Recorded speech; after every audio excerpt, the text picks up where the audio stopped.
We've done movies before about how easy it is to create your own custom brush, but typically we've done those out of things like a signature or a logo. But if you want to get more into the creative side, there's so many great possibilities for creating brushes out of anything. If you can select it, you can make it a brush. For example, here's an image from iStock that has just some nice music in the background. So let's just decide to select an area of that. So we'll just kind of arbitrarily, I've got the regular lasso, but if I hold down the Option or Alt key, I can, of course, make any polygonal type selection I wish. So I'm just going to kind of say, yeah, kind of like that. Control or right click to feather, because I want to soften the edge, and let's make it, say, 12. And then we simply go to the Edit menu and choose Define Brush Preset. Now, I know from having looked before that this is the only layer in this document. Obviously, normally you have to check and make sure you're on the correct layer, in this case, the background layer. I'm going to call it Music. Click OK. And we'll close that, and then we'll come to this other document, which is a really cool image I found on iStock of a bunch of very old writing. So we're just going to make a big selection of this part in here, because it's very cool old writing, and we'll just, same thing, define that as a brush. Call it Writing. And what you have to remember is basically anything that is dark will be the brush, anything that is white will not be visible. Now here, there's a bit of a background, so I'm going to do one more thing. I'm going to click OK to that. There's one other thing I want to do. I'm going to go to here and just go to Levels. And basically all we're going to do is take the black eyedropper and attempt to click on some of the black type. Actually, probably easier actually to take the white eyedropper and click on the background. There we go. Now we'll define that as a brush. And we'll call it Writing 2. So I have a couple of different options to deal with. And then we can close that and not save the changes.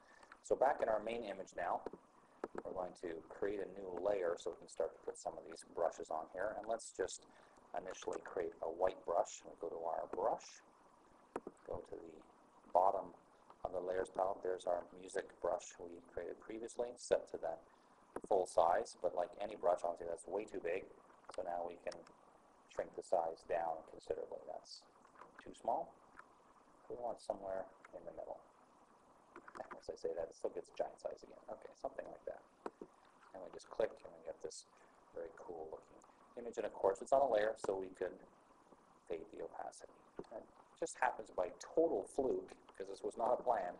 See how the angle of the brush just happens to kind of match the angle background. That was lucky, but hey, you know, that's happens sometimes when you're playing around with things. These things just sometimes happen.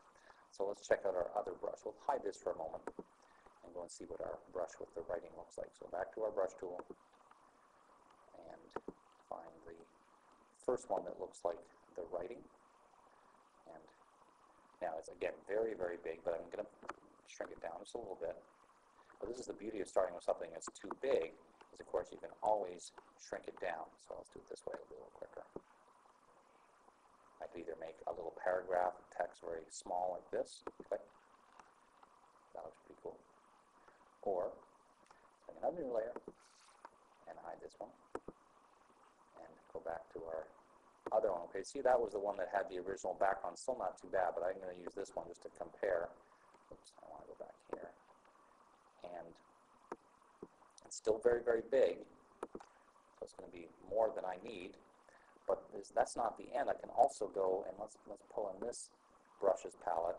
This is the big brushes palette that has all sorts of other controls. So I can even do things like start to put this on an angle if I want. So it doesn't have to be straight. I could even try to distort a little bit. Let's see what that looks like. Something, I'll just click somewhere here. That. And now one of the things you want to do very quickly is switch it away from the brush tool, because it looks very distracting. Obviously, to have giant size brush. And then once again, we can either lower the opacity or change to some blend mode, or do both. So the bottom line is the possibilities, as you can imagine, are just endless. Just a matter of finding some interesting looking document or something that has writing in it or anything you want, and make a big selection. Start bigger than you need, and define as a brush, and you can have all sorts of very, very interesting possibilities. Hey, this is Dave Cross once again. I hope you enjoyed that tip. And ooh, that was weird. You ever had that feeling that someone's like right behind you looking over your shoulder? Huh. Anyway, we'll see you next time.